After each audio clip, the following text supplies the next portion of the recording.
श्री शिवाय नमस्तुभ्यम। दोस्तों, आप सभी लोग जानते हैं कि पंचमी तिथि आने वाली है और इस पंचमी तिथि का एक सही समय आप लोगों को शायद पता नहीं है और आप लोग चाह रहे हैं कि हम गन्ने के रस वाला जो उपाय है वो किस दिन करें और किस समय पर करें। तो ये सारी जानकारी आपको इस वीडियो में मिल जाएगी और आपको पंचमी तिथि का भी एक सही से अनुमान लग जाएगा कि किस दिन हमें इस उपाय को करना चाहिए।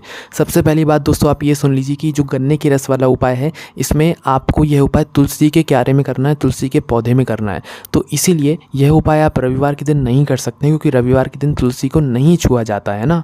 और यहाँ पर जो पंचमी तिथि शुरू हो रही है वो 5 अगस्त से ही हो रही है। हालांकि मान्य जो है 6 अगस्त 2023 को ये पंचमी तिथि का है, पर जो शुरुआत हो रही है पंचमी तिथि की वो 5 अगस्त 2023 से ही हो रही है, जिस दिन शनिवार का दिन है। तो इस दिन जब पंचमी तिथि शुरू हो जाए उसके बाद से अगर हम इस उपाय को करेंगे तो हमें इस उपाय का फल ज़रूर मिलेगा। और शनिवार का दिन है तो हम तुलसी को स्पर्श भी कर सकते हैं, कोई दिक्कत नहीं है। ठीक है, तो करना क्या है, 5 अगस्त 2023 को प्रातःकाल सुबह 9:40 के बाद से कभी भी आप इस उपाय को करेंगे पंचमी तिथि वाला, तो आपको उस उपाय को करने का फल मिलेगा। और ये जो पंचमी तिथि है ये अगले दिन 6 अगस्त 2023 को प्रातःकाल सुबह 7:10 तक रहेगी। तो आपको ये उपाय 5 अगस्त 2023 को ही करना है, 6 अगस्त को नहीं करना है क्योंकि इस दिन रविवार है और रविवार के दिन तुलसी को नहीं छुआ जाता है। ठीक है, तो ये वाला जो गन्ने का रस वाला जो उपाय है ये हमने आपको अपनी पिछली वीडियो में बता ही दिया है। पर एक और ऐसा उपाय है जो कि आप लोग इसी पंचमी तिथि के दिन करेंगे तो आपके घर में एक स्थायी लक्ष्मी का जो आशीर्वाद है वो आपको प्राप्त होगा। ठीक है, तो वो कौन सा उपाय है वो हम आपको बताते हैं। और करना इस उपाय को भी 5 अगस्त 2023 को प्रातःकाल सुबह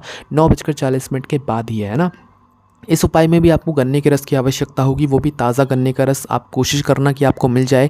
गन्ने का रस ना मिले तो गन्ना लाना और उस गन्ने से जो है किसी जुगाड़ से आप लोग गन्ने का रस निकलवा लेना। ठीक है, या आप अपने घर पर ही किसी भी जुगाड़ से निकाल लेना। तो थोड़ी सी मात्रा में ही इस उपाय में भी हमें आप गन्ने का रस की आवश्यकता होगी। इसमें बस आपको ये चाहिए कि 2 छोटे छोटे पात्र होने चाहिए आपके पास। दोनों पात्रों में थोड़ा थोड़ा गन्ने का रस आपको भर लेना है।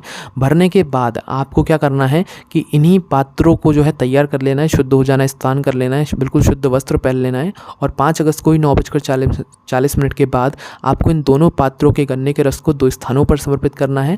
ठीक है, तो सबसे पहला जो पात्र है इसे आप लोग लेकर जाओगे बेलपत्री के वृक्ष के नीचे, है ना। बड़ा वाला बेलपत्री का वृक्ष होना चाहिए और बेलपत्री के वृक्ष के नीचे जाकर जो पहले पात्र में आपने गन्ने का रस भरा हुआ है इस गन्ने के रस को बेलपत्री के वृक्ष की जड़ में समर्पित कर दो। समर्पित करने के बाद भगवान शिव जी से और माता पार्वती जी से स्थायी लक्ष्मी जी की प्रार्थना कर लो, है ना। आपके घर में जो स्थायी लक्ष्मी जी है वो हमेशा बनी रहे ताकि आपके घर में धन संपदा की कभी कमी ना आए, ना। तो यहाँ पर आपने पहले पात्र से समर्पित कर दिया। अब दूसरा पात्र आपको क्या करना है, अपने घर में ही आपके तुलसी का पौधा हो, क्योंकि बेलपत्री का वृक्ष जो है ज़्यादा लोगों के घर में नहीं होता है, तो उसके लिए आपको बाहर कहीं जाना पड़ेगा। पर तुलसी का पौधा जो है वो आपको घर में ही आपके मिल जाएगा। ठीक है, तो दूसरा पात्र जो है आपको अपने घर में ही आकर क्या करना है, तुलसी के पौधा जो होगा, तुलसी के क्यारे में जो मिट्टी होगी उस मिट्टी में आपको समर्पित कर देना है। ठीक है, दूसरा जो मतलब गन्ने का रस का पात्र होगा वो, है ना। 2 अलग अलग पात्रों में ही आपको इस उपाय में गन्ने का रस भरना है, इस बात का ध्यान रखिएगा। वो भी थोड़ी थोड़ी मात्रा में, ज़्यादा मात्रा में नहीं भरना है ना।